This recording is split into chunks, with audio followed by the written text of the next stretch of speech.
Navy awards Lockheed Martin $1.2 billion contract for hypersonic missiles. Lockheed Martin will deliver hypersonic missiles to the Navy and Army that can be integrated with the Navy's Zumwalt-class destroyers under a $1.2 billion deal awarded Friday. Lockheed Martin is the integrator for the hypersonic weapon program, which the Navy calls Conventional Prompt Strike, and the Army calls Long-Range Hypersonic Weapon. The two services leverage a common round, but put them in different launchers.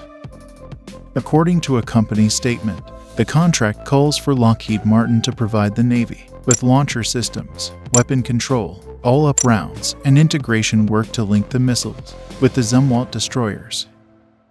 The Navy has already awarded Eisenhower's shipbuilding a contract to modify the first-in-class Zumwalt to support these missiles, which require launchers much larger than the typical Mk-41 vertical launching system on other surface ships. The shipyard expects to complete the modifications by the end of 2025, at which point the Navy would begin testing the integration between the ship and the weapon system. The Navy will also field CPS on some Virginia-class attack submarines later this decade.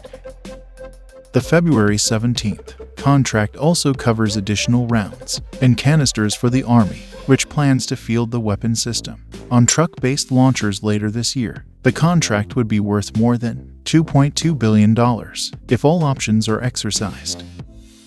Lockheed Martin continues to advance hypersonic strike capability for the United States through this new contract. Steve Layne, Vice President of Hypersonic Strike Weapon Systems at Lockheed Martin, said in a February 17th news release, early design work is already underway.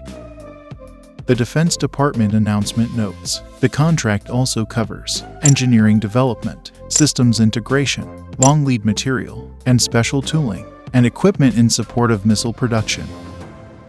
The Navy's fiscal 2023 budget includes $1.2 billion for research and development for the Conventional Prompt Strike program, including additional money Congress appropriated to allow for additional flight tests.